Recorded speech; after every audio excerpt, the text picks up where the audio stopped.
This is TWiT. Hey, buddy, are you a geek? Are you a tech enthusiast? Then I would love to invite you to join a tech community like no other.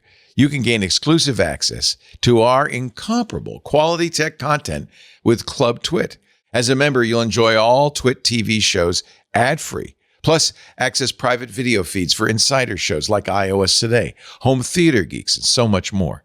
Dive into the members-only TWiT Plus bonus feed for behind-the-scenes content, club discussions, and special events. But here's the best perk. Join our incredible Discord community to watch live show productions, chat with hosts, and participate in exclusive members-only activities. It's your backstage pass to the world of TWiT.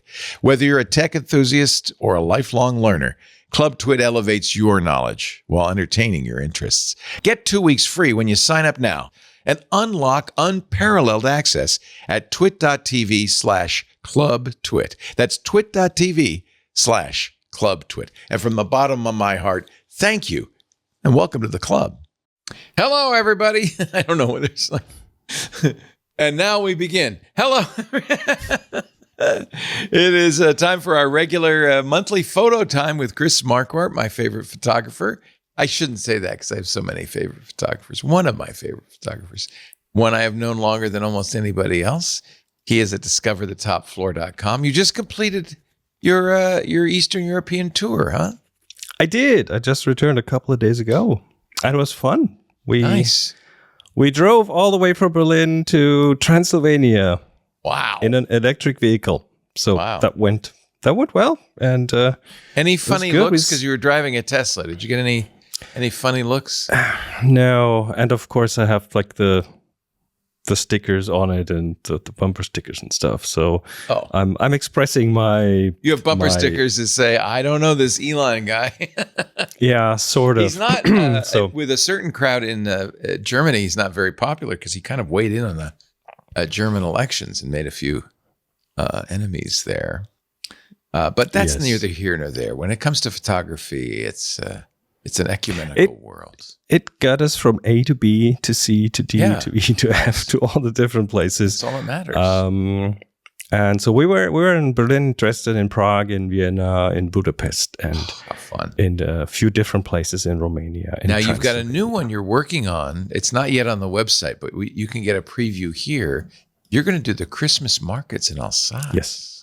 So that was a thought that was in my mind for quite a long time because it is kind of the backyard from where I grew up. I grew up near the Black Forest, so the Alsace and Black Forest Christmas markets with the cobbled streets and the timber framed houses and the areas like Freiburg, Strasbourg, Colmar, very very picturesque places. And the last week of November will be ideal to do that. So that's the plan. Working on that, and it should be on the website within a few weeks. So can't wait. And it's going to be the same kind of thing. Small tour, one car, 3 people who can come, and about 1 week long. Fun. I've been to the Christmas markets in Germany, and they're something to behold. They're really amazing. We should mention that if you want to ask Chris a question, this is the monthly opportunity to do that. You could send your questions to tfttf.com/PTQ. That stands for Photo Time Questions. He's a good German. He's getting it as short as possible, as many words in one word as possible. tfttf.com. You know why it's so short? Because people type that with their thumbs on a small piece of glass. That's a good point. You're right. That's why. So it'll work. We do already have a few questions in there for today. Good. So you were answering questions. I should mention, Chris likes to come in a little early. And so if you come in early, we do these once a month. We'll set up the date for the next one at the end of the show. But if you get in here a little early, you can ask questions in the chat room directly. We have a very large chat room. The topic of this month's assignment was very timely because we had you didn't plan it that way. It's just what came out of the bowl, the fish bowl. but we had Easter, we had Passover, and we had, most importantly, Butter and Eggs Day in Petaluma. Totally. That's exactly why that came out. What the heck is Butter and Eggs Day? It's our big parade. You know, I stopped going to it. It used to be a great thing for photography, but I stopped going to it because it got discovered and you can't move. And it's kind of hard to do photography if you're like this, if you're jammed in all the time. So it's a great place to take pictures, though, I have to say. And I just didn't this year. I avoided it. Is that in Petaluma or in other places? It's in Petaluma. We are famous just in as the butter and eggs capital. Well, I like to think of the world, but I'm sure you can get your butter and eggs somewhere. So besides California. So, but certainly of the West Coast. And for many years, it was very well known for its chicken farms. And we still celebrate the agricultural heritage of Petaluma with this yearly parade, and it's so much fun. It's a small town. It's only about 60,000. So pretty much everybody's in the parade. The way they work that, though, is actually, this isn't true anymore now that everybody comes, but in the old days when it was just us, you'd join the parade, you'd march around, and then you'd sit down and watch the rest of the people march around. So everybody got to be both a participant and a spectator. It's a little different nowadays. I think I remember you shared photos about this. Yeah, it was always you get the cutest little chicken town contest. You get the cow chip throwing contest. It's an agricultural. Sounds cool. Something. Sounds cool. Now, I didn't take any pictures. The other reason I don't take any pictures is I don't want to show any favoritism. So you get to pick the people you like the best from our fabulous pool, and we have a number of pictures. Thank you, everybody. It's more than one page, so that's a good sign. We get more pictures today than usual. Yes. In fact, I'll show you the sum total in the Tech Guy group. These are the seasonal ones, yeah? I think so, yes. Look at all of them. So thank you to everybody who submitted. But Chris has gone through them, and he's picked 3 that he thinks are interesting and he wants to talk about, right? Yes, that's what I've done. And we have, 3 pictures that are, that caught my interest and that I found interesting. It wasn't an easy choice. Also for seasonal, we get a lot of flower pictures. So I chose a few different ones just to be slightly different. So the first one is by Jane McFarland, with the beautiful title IMG_1035. Oh, my favorite title. I love that favorite title. So what we're looking at is sunset on the beach, but without the sun. So what you see is the reflections of the sun in the sea, and the camera has decided to darken it down a bit because it's so bright on the water, and that turns the people on the beach into silhouettes, which I really like. And also very reduced color palette. There's it's almost monochrome. It isn't, but it's almost monochrome. That's what can happen in these light situations. So it simplifies the picture. It takes a lot of distractions out with not having too much color in it. The only thing that kind of I know what you're going to say. I know what you're going to say. So if you take a picture, you want to. It's helpful if you tidy it up, and one way to tidy it up is to have things parallel in parallel lines. So we're looking at a parallel edge of the beach that is parallel to the bottom frame of the picture. See, the beach looks straight, but then the horizon kind of tilts. But the Earth is curved. I mean, it's probably accurate. It could be curvature of the Earth. I don't know why it's. No, it's not. I get this all the time where I can't get straight lines because if I straighten the horizon, then you see the beach would have been tilted up. That's true, but that's what happens when you shoot something from the side. It tends to tilt. So in this type of a picture, the water line, the horizon, is the one that should be horizontal. That's why it's called the horizon. And it, especially with water, with bodies of water, it really, we know they are horizontal grow up with that. That's so deep ingrained in us that we will even notice like half a degree off. So, but that's an easy thing to do in every kind of software, even in your phone, straightening that simple thing. But you know why that happens? Because all our attention is on the silhouettes of the people. Right. People are much, much stronger in a photo than anything else. So it's very easy to kind of not get that right. And it's not that big of a problem. No. If what's in the photo, I know. If my mother, this is my go-to example. My mother got a picture of her grandkids from my sister, and the photos were like printed out on a desktop printer, on an office printer, really low contrast. And me as a photographer, I was like, oh my God, look at how bad this looks. No contrast and bad resolution and so on. All washed out. Yeah. It's the best photo. My mom loves it. She hung it up on the wall because it's her grandkids in it. Right. So it's the people. content trumps everything. So, but it's nice if you can get them all the pieces together. Of course. Yeah. But for most people, that is not that important. So, second image by Tony G. Tony G. Titled Gray Field. And you'll see why. I like this. Okay, so what we're looking at is a picture of a curb. So Tony went really low with his camera, probably kneeled down there, and it's concrete. It's the road. I love this. And in the foreground, there's this little plant sprouting from the cracks. Oh, and so great. It's nature's healing. Nature's coming back.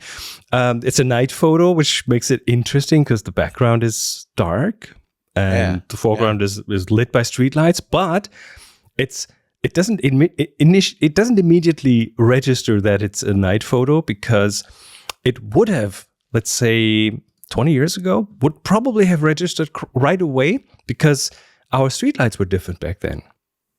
We had like sodium streetlights with yellow light or magnesium pressure lamps with greenish light. No, this is full color. So streetlights have been swapped out for LEDs in lots of places. And the old, very colorful, very interesting night shots look different now. So kids are growing up with a different night in cities than we have. You know what else? There's a couple other things I like about this. The weed is not centered. The weed is in the left third, which is you know, artistically very nice. And I love it that Tony got down low.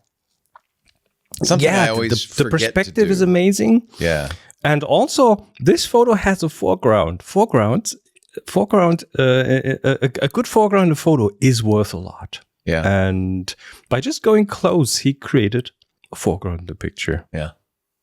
Good job. Really nice. Love it. And it shows the photographer's eye, because you probably walked by a scene just like this 100 times. But he said, there's something there. I like it. Very also, nice. let me check on the camera. No, it doesn't have any EXIF data. This is a photo that's easy to take with a smartphone these days, because many of them have a macro mode, so they will be able to focus close to these kind of things. So yeah, good one, Tony. And then last but not least, Larry Albower, picture titled Sailing. And underneath ICM, because he didn't want you to think he did it by accident. So ICM stands for intentional camera movement. The things you get when you move the camera while shooting, deliberately move it, and create some blurriness, some motion blur. Camera tossing falls under ICM.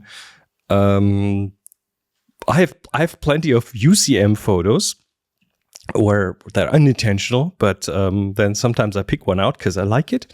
That just happens. This one apparently was intentional, and what we're seeing is a sailing boat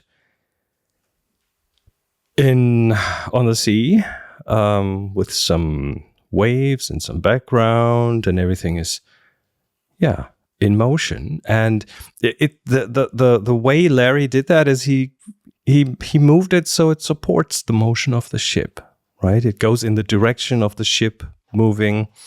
It gives it some speed. It also turns the picture into a bit more of a painting, I would say. Yeah, this is abstract almost. It's great. It makes it more abstract. It takes the details out. This could be a painting. Could be an Andrew Wyeth painting. Or it's just maybe, yeah.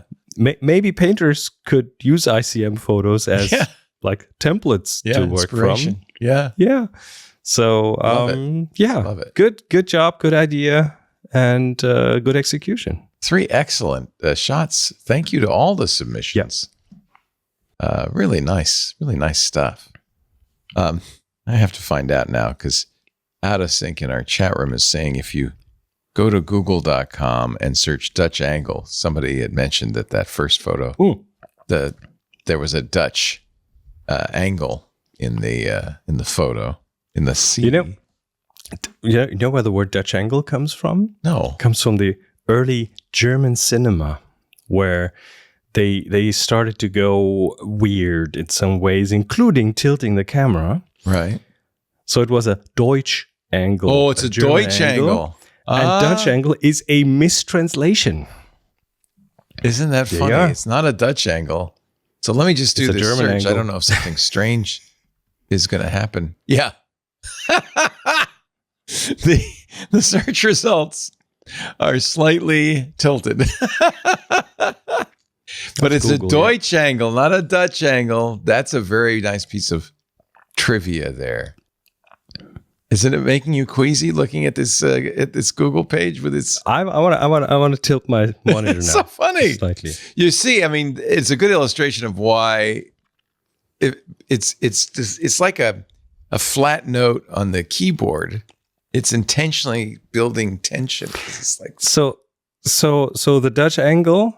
To make it effective, you have to go beyond a certain angle. If it's just a tiny little bit of an angle, it looks very like then it's accidental. Just a mistake. Yeah, and like tilt it properly so that everyone who lean looks at into the it photo knows you meant it.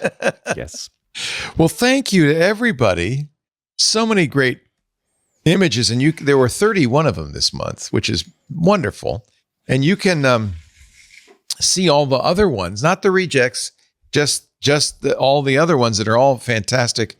If you go to flickr.com and you join or visit the Tech Guy group, that's the group that we're in here, and it's a nice little group, and it's where you will be submitting your new photos. But look at all these great pictures from everybody. There's Kevin, so much good stuff there. we even had some Demi Lenti.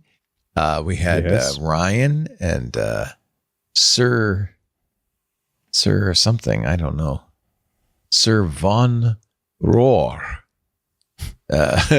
Josh, everybody. Thank you, everybody. Very nice. Mating season. Number of people mating in this one. Well, it is the lusty month of May. Let's not forget. Very nice. Hey, thank you, everybody. This makes it fun when we get lots of submissions and lots of people participating. And of course, go and visit and comment and praise the other people whose photos are in there as well. It's really good. Now, you know what this means, though?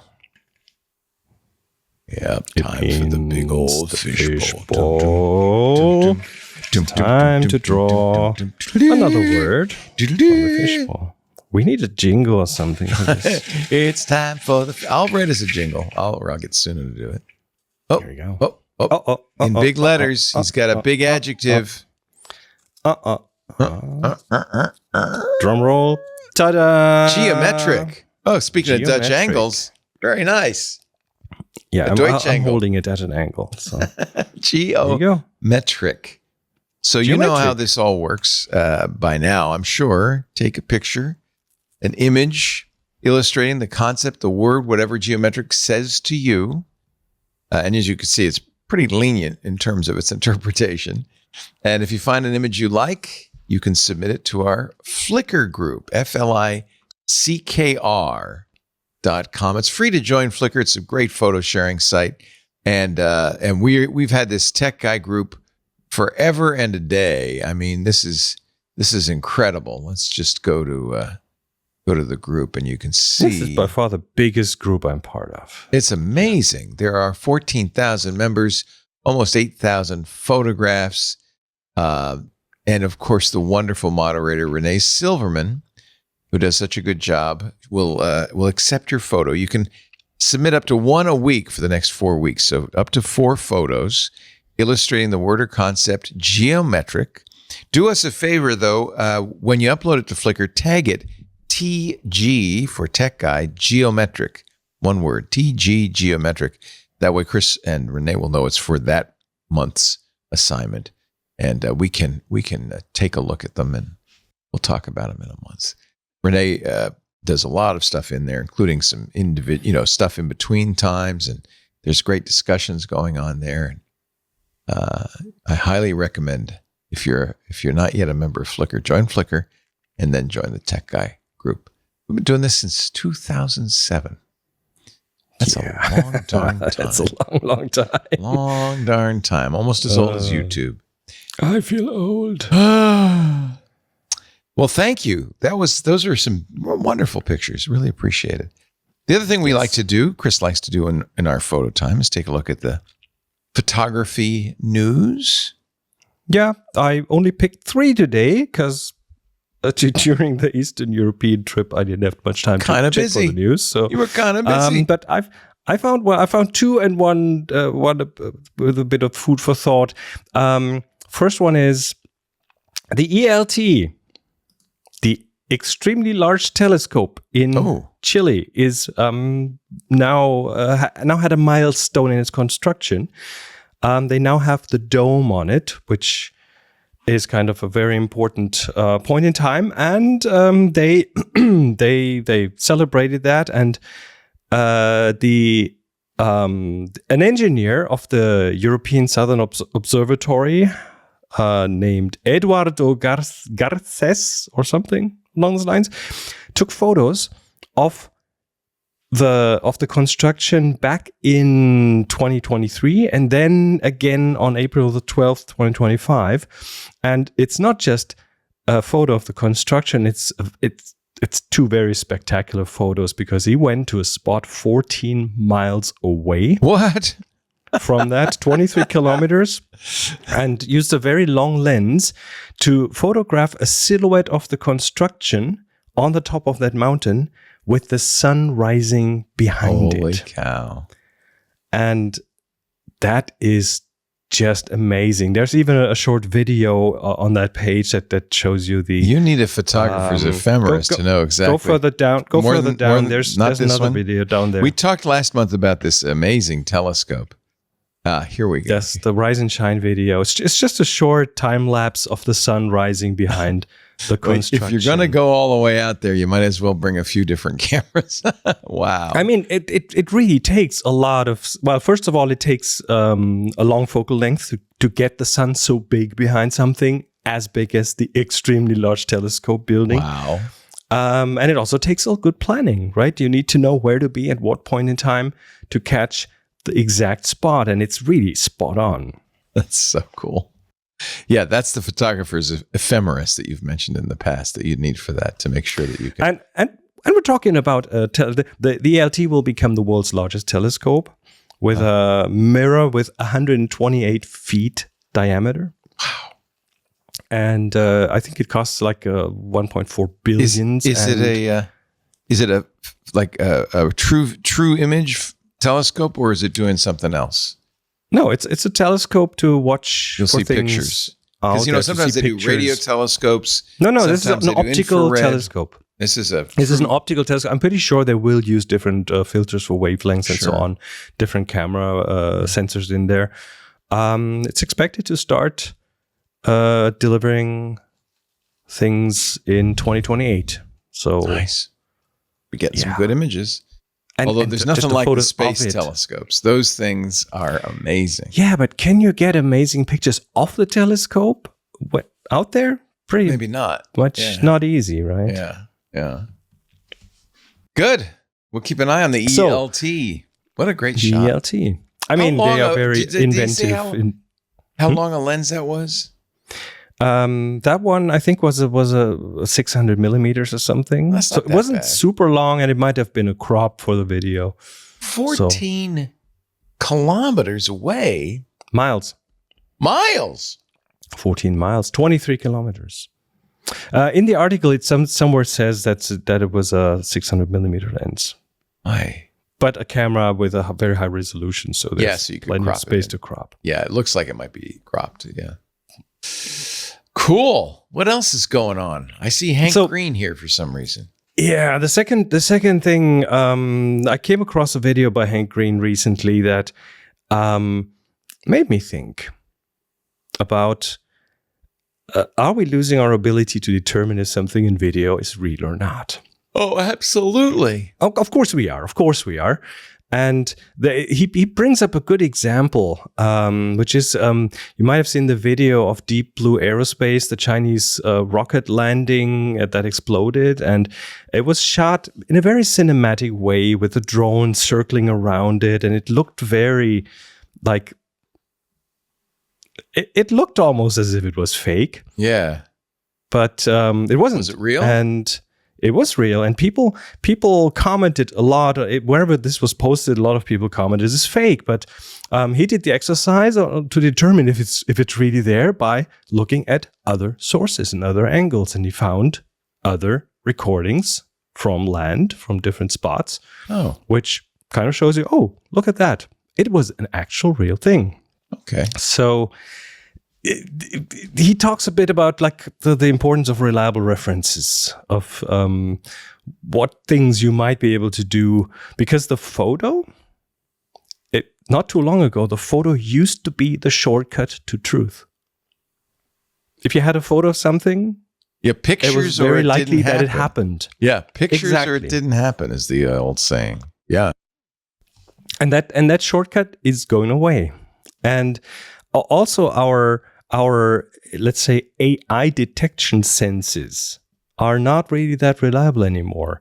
It doesn't really work to count fingers now. It used to work not too long ago, but now the AI knows how many fingers people have and how they work most of the time. So it really comes down to the question: what do we need to reestablish that trust in something like photography? Well, we've talked about we did. We talked about content credentials. Yeah. That's one thing.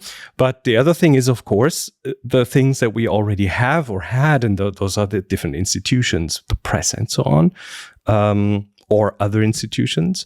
So there is no answer to this, but it's I liked the way he thought about this and framed this whole discussion. And it made me think, and it should probably make everyone think a bit about where we're going here. How did they do the drone shot though of that thing? Did they have a drone up there? No, Deep Blue Aerospace. If you Google that rocket landing explosion something, you can see the video, and it's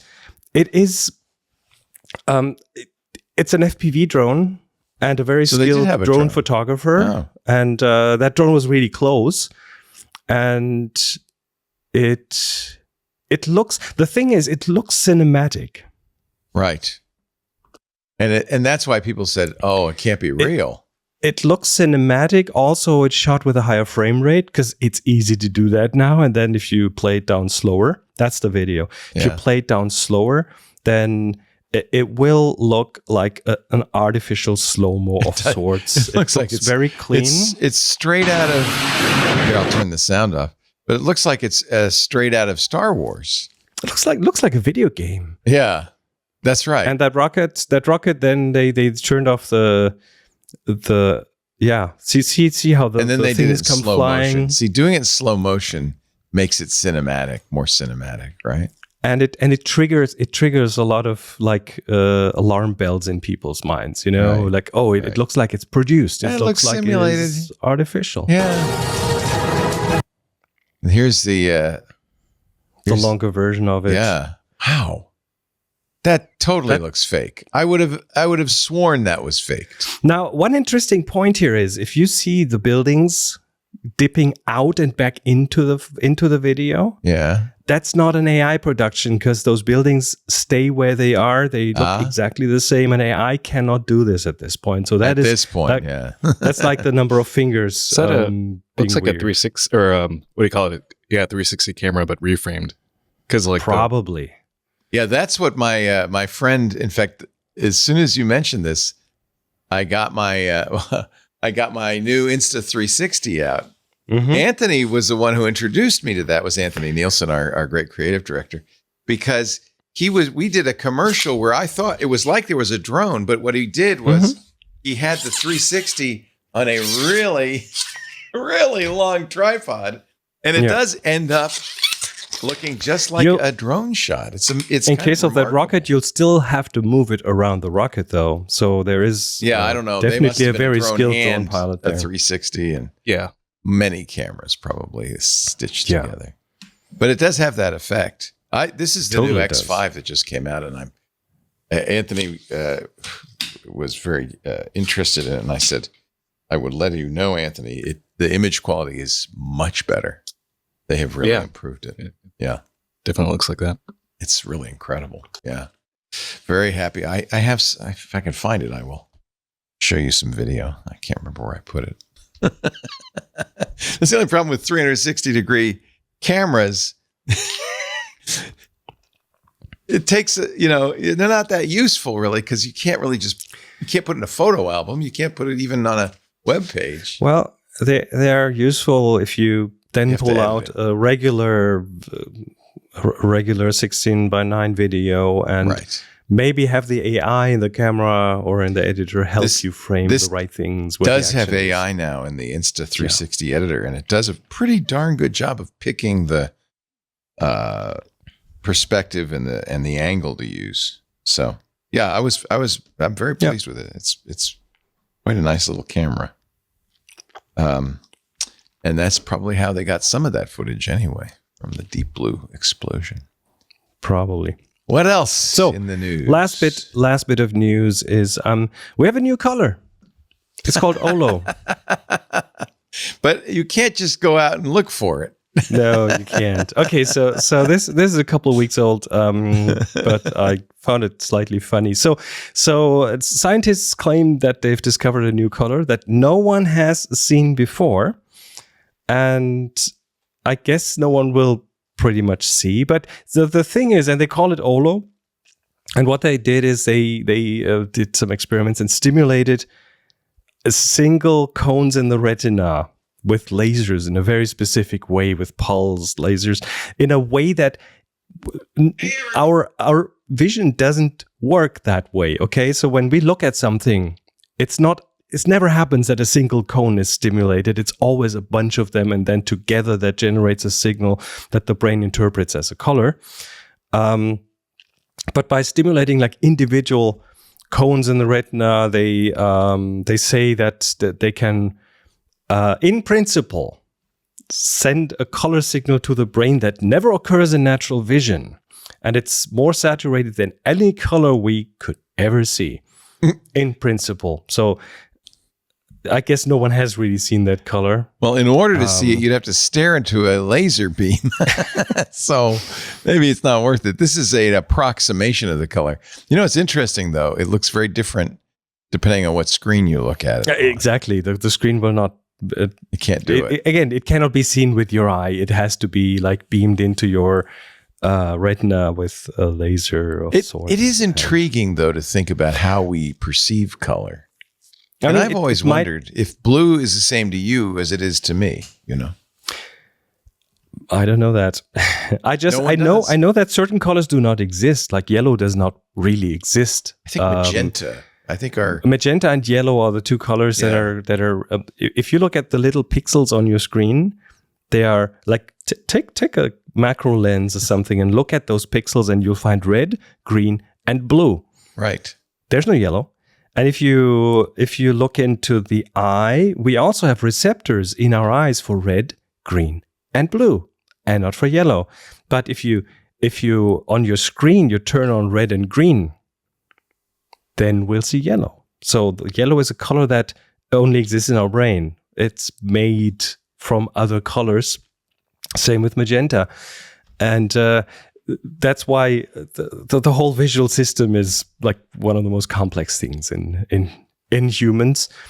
And that's why this color, I think it's a nice headline. It's a nice clickbaity headline, but of course that is science that might lead to some advances in understanding color blindness better and so on. So I don't think it's just for fun. I think they are looking for something that this is good for. But OLO. OLO. OLO. You will never see it. So don't go looking. But you know that it might be out there. Somewhere. No, actually not out there, in there. It isn't out there. That's the whole point. It can't be out there. It's not out there. It is. It's a really interesting philosophical question, though. It is. Yeah, it ties back to photography because we assume that everybody sees the image that we take the same way as we see it, right? But I don't know if that's true. Well, so on the one hand, there's the visual thing with colors that don't really exist, but that we construct, or our brain constructs, and then of course there is the content of the picture, and that is different for everyone because we all have different experiences, different conditioning. We have a backpack that has a lot of different things in it, and if I show you a picture of a building that might be of no interest to you, but it might be really important for me because something connects me to that. So that's why photography is so interesting for me. Because it's not just a visual thing and making it look pretty. It also has this very cultural component that makes a picture work or makes it not work for someone. And if you find out more about that, learn more about that, then you can become a really good photographer. I think that's why art is interesting in general. Is with art you're able to somehow translate your unique point of view in the world, your unique place in the world, in such a way that you could share it with another individual, another human, so that they can get a little bit of a glimpse of yours. And I think that's a fascinating thing. I think it's a very human thing to want to share that. So I like that. I think that's kind of cool. I'm trying to figure out if there's a way I can show you the image that we're getting here, but I really can't. So the way these work, it has two very wide fisheye, 180-degree fisheye lenses, one on each side of the camera, and then the camera stitches it together. And with any luck, you could do a picture that would be a full 360-degree circle. One of the things that these Insta360s do, and I think a lot, the Theta does it, a lot of 360 cameras do, is they have some magic in there that makes everything below the camera invisible. So when you look at one of my videos, my hand is like this because I'm holding the tripod, but you can't see anything else. You know what it should be doing? It should not just remove the tripod. It should also change your, like with using AI, change your hand so it looks more relaxed and not maybe like it will in the future. Holding onto something. Someday it will do that. I don't know how I could. I'm trying to project I could share my iPhone. I don't know. It's kind of a wild shot. Here, I can go back to the. You can add an extra camera to restream, I think. I can, and I probably should, but here's the kind of the. This looks. And you see, my hand is empty. I don't actually have anything in my hand. This is kind of creepy. But there you go. There you have it, my friends. I don't know why I keep buying these. I bought many models of these. It's just that they keep getting better and better and better. And I keep thinking, the last one, this is the X5, the previous version, I took to Rome with me. And when we took a tour of the old Roman Forum, I took it with me. I just held it the whole time. And I figured, down the road with, I don't know, nerd helmets or something, I could presumably go on that walk again, hear the guide, and instead of just looking at what Leo took a picture of, look around and see everything that's around, choose my own angle, which I think is kind of cool. So the one thing The one thing you can't choose is your own perspective in this context, because that is determined by your location. Right. So you can just be certainly where can the do that. camera is and then look around. Yeah. But yeah. probably still very, very cool. Yeah, that's right. It's about time we get these nerd helmets. I think I'm waiting until they can do a laser and beam it right into your eye. So one of the things we always do on our photo time, we always have the photography assignment. Again, it's geometric. If you just joined us, that will be a month off. Do you want to set a date now for the next episode? Absolutely. And then we can answer some questions from the peanut gallery if you'd like. Absolutely. I have a very brief show and tell in between, but really just a very brief I always one. like your show and tells. I forgot. That's another thing we do. I show and you tell, or you show. That's and I fine. tell. This one is really just a very quick one. For next date, the 13th would work. The 6th won't work for me. Okay, let's do it. It's going to be on the 13th, 1 p.m. Pacific time, 4 p.m. Eastern time, at the ungodly hour of 2000 or something UTC. I don't know what it is for you, but 2200. 2200 UTC. That's not too bad. You stay a 10 little p.m. late for us. Okay. Yeah. So Here's the let's show put and that tell. down. The 16th. We'll see you back. The here. You 13th. have 5.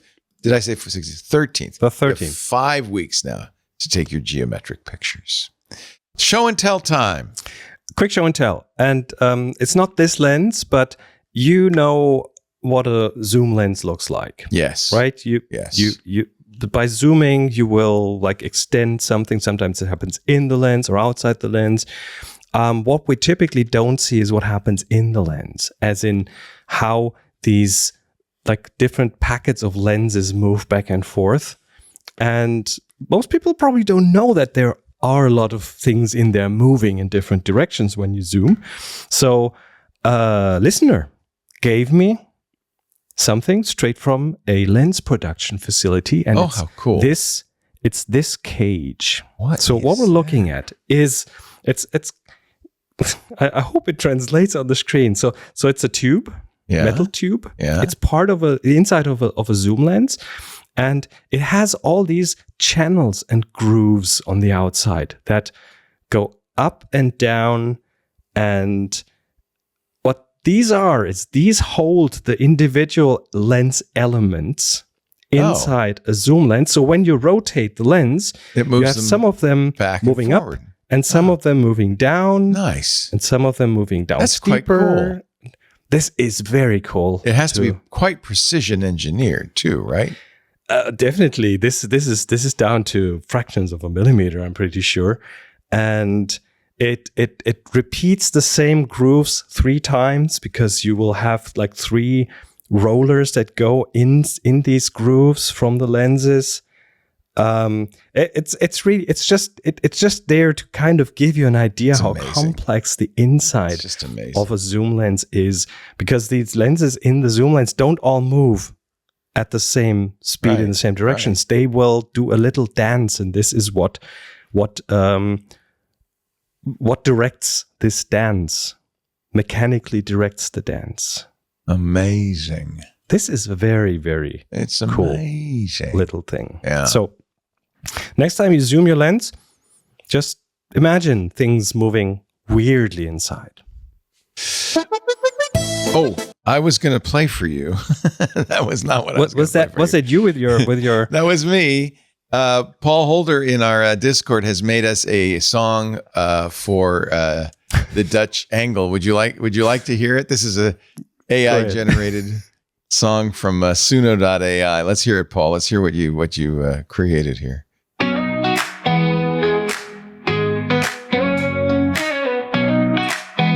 It's got some lyrics in here too. Standing sideways in a crooked frame, angles bending and nothing's the same. The sun's tumbling low but still runs high. A wacky Dutch tilt under a painted sky. Flip-flop feet on a diagonal line. All right, that's enough. It's a little too easy these days to make theme songs. Thank you, Paul. Paul loves playing with Suno.ai, as frankly I do. My kid the other day said, "Hey, what was the name of that AI generating site where you can make music? I want to create a hype theme for my dodgeball team." Oh no, I'm sorry, kickball team. I said, "Oh yeah," and I sent him the link. All right, you ready for some questions? Some questions and answers. Let's start with hold on, let me bring it up. With Joel. Joel asks, we have a 5-plus-year-old computer with an NVIDIA RTX 4060 with 100% tariffs on the way. Is a GPU a requirement for photo editing? This machine was primarily purchased for gaming, but we play less and less recently. That's an interesting question. Huh. Does he need a GPU for photo editing? And the answer is no. It's not needed. I mean, GPU is in every computer, but he's looking like for a game GPU or something. Yeah, some beefy. apps will, like Adobe Photoshop will use it, but not for everything, only for some filters. If it's there, I'm pretty sure like almost all software will fall back to the CPU. It just won't be as fast, that's all. The user interface might be a bit slower. Some operations might be a bit slower, but in general, the GPU is not a requirement for photo editing. Nice. Let's see. Oh, yeah. Second question, also from Joel. Thanks for submitting. He's hung up on tariffs. Maybe it's tariffs, or maybe it's been a long time since looking at new equipment, but prices are very high. When buying a used lens, do you have any general advice? Online stores like Adorama note barrel wear and lens dust or fungus. Don't you just wipe off dust? Would it affect the image much? So, first of all, buy from a reputable source. And I would say Adorama is one. So KEH.com is another one. They will typically have like ratings for quality of used gear. So there will be an excellent or like new or I don't know, different levels of quality. And when it says lens dust, that's not the dust on the outside of the lens. It's typically dust in the lens. So if you look through the barrel, you might see some dust in a lens. And that is typically not a big problem. Dust doesn't focus. Dust is where the lens doesn't focus. The focus is somewhere out there.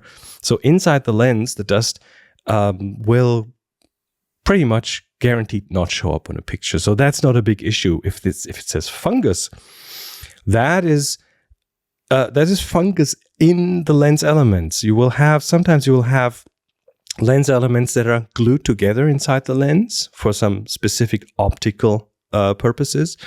And sometimes if that lens is being stored in a damp basement or something, there is a chance for some fungus to get into this glue and, well, eat it because it's yummy.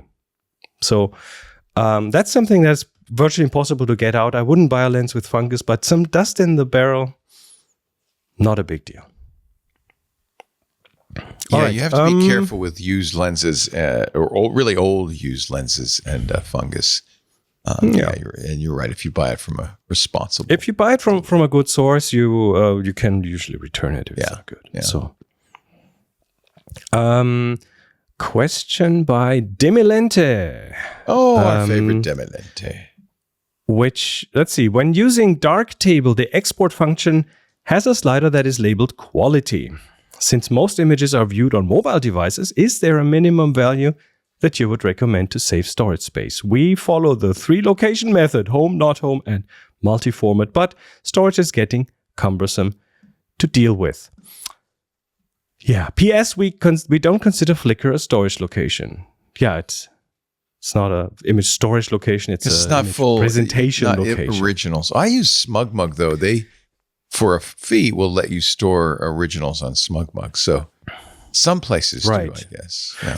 So the quality slider on export, and by the way, Darktable is like Lightroom pretty much. Photo editor, asset manager that then you can export pictures from after editing them. And the quality slider I assume you're exporting a JPEG. And JPEG is a lossy compression. So a JPEG's compression, you can't completely uncompress it. So you will lose some quality, and with the quality slider, you determine how much quality you want versus the size of the exported image.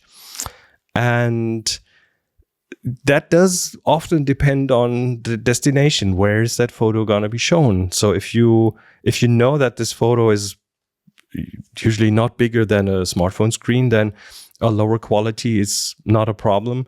If you send a photo off to be printed, then the higher quality is probably the better option. So I would test it with your typical mobile devices and see. I personally will typically use something around the, let's say, 70, 80% mark. That seems to be a good trade-off between quality and file size. So that would be my recommendation. It's Start so funny. somewhere in the 70, 80% range. I've been getting that question for 20 years. And the answer has changed a little bit over time. It has. Now you can get such high resolution, right? Yeah. But again, it's something to test out. Yeah. And make it dependent on the size of screen or the usage of the photo. Right. Here's a good one by Abdul. Asks, do you have any advice on how to start taking photos that incorporate reflections? It's something I love the look of, but I've never quite worked out. Are there best practices and things to avoid that might help? Awesome question, Abdul. Reflections are, for me, one of the most interesting things in photography, because you can add new layers and things, and that can be puddles or lakes or windows or mirrors, and even like car surfaces are great reflective surfaces. The one thing always tries to get close to the reflecting surface, like a low angle. If you shoot a reflection in a puddle, which a puddle is a dirty thing, right? But if you go really low in front of that puddle, you have like a mirror reflection in front of you almost, because if your lens is closer to the surface, this will maximize the reflection. With almost anything, it could be even a wooden table will be reflective if you are close enough to it with your lens. That's the first thing. Second thing is contrast. Reflections work really good if what is under the reflecting surface is dark. Think puddle again. If that's a puddle in a white basin of sorts, then your reflection will have to fight with that white background in that basin. If it's in a black basin or in a dark street or a dark road or something, that reflection will have more contrast. Whatever you reflect in there will have a lot more contrast. And third thing is include the real thing and the reflection. Like, let's say you're shooting a shop window and you're not shooting only what's in the shop window, but also what's reflected from the other side of the street. If you include these two things, you have a real good way to add more interest to that photo by adding a new layer of content into the same image. So that's kind of my advice. And simplify things. Try to get details out of the picture. Not too much clutter, which is easy with reflections. Definitely easy with reflections. All right. And last but not least, no, actually we have two more. Josh asked, are you aware of a product that will hide an AirTag in a camera grip or on a big lens cap? Someone broke into my apartment recently and made off with $6,000 of gear. Also thinking about 3D printing something for this. I'm sure there are AirTag holders for cameras,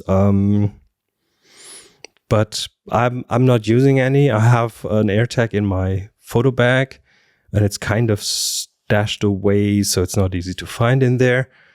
I think maybe 3D printing something that might be a good exercise. I don't know, Leo. Do you know any AirTag holders for camera? I don't. I use I do two different things for my cameras. One relies on the kindness of strangers. Here, I can show you. That is a QR code, and I have one on a lot of my devices. But the QR code on the bottom of the camera, that if you scan it without giving away any information about me, allows you to text me. And it even is attached to the camera. So the text will say, hey, we got a text from somebody who's found your camera, and they have the opportunity to return the camera to you. So this is the equivalent of saying, if found. Yeah, this assumes you have an honest finder of your camera, right? So that's one thing I do. The other thing I do is, I think Apple's Find My network is pretty amazing. There is, though I don't buy AirTags anymore, there's a rumor there are going to be new AirTags coming out pretty soon. So you might wait for the AirTag too. But lately I've been buying Chipolos, which it's interesting because they use both the Apple AirTag network, the Find My network, and the Android Find My network. So you get the benefit for both. They're cheaper than the Apple AirTags. They have a little hole there. So you could put it on something attached to your camera bag or attached to your camera. You could put it on, like a little tag that you could put on your strap. Again, it somewhat relies on the kindness of strangers because they could easily remove it and then take your camera anywhere they want. But lately I've been buying these Chipolos, and I find they really work great. They're small enough and thin enough you can put them in.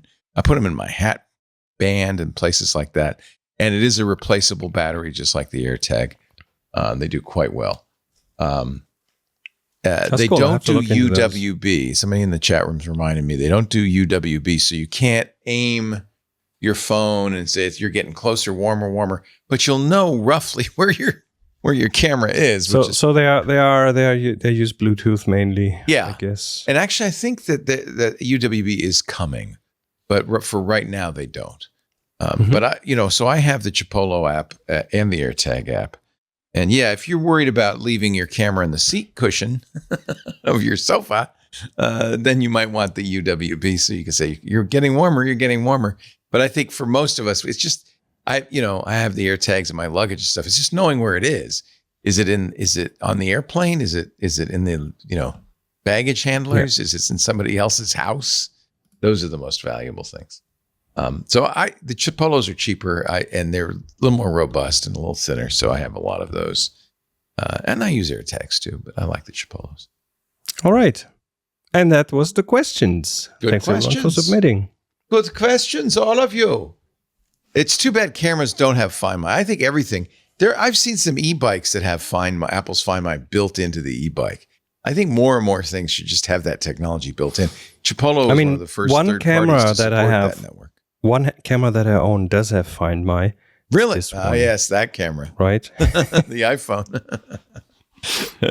A very good point.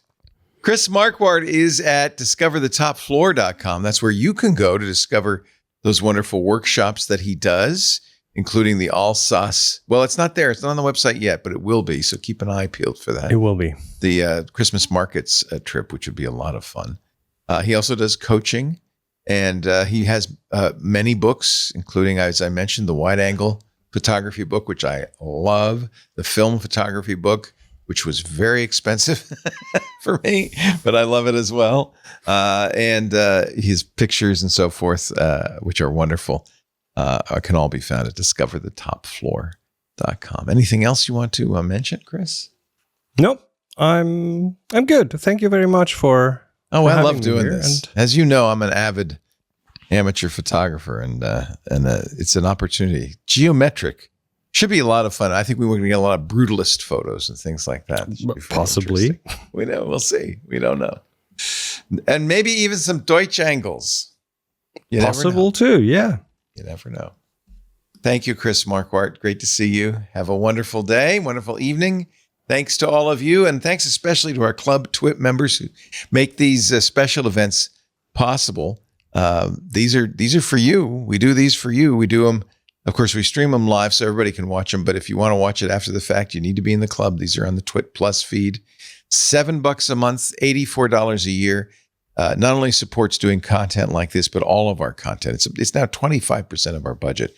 And without the club members, without your generosity, we would not be able to do what we do. So if you like what we do in general, if you like this show and any of the other shows, please go to twit.tv/clubtwit and join the club. Thank you, Chris. See you next month. The 13th of June. Amazing. Summertime pictures.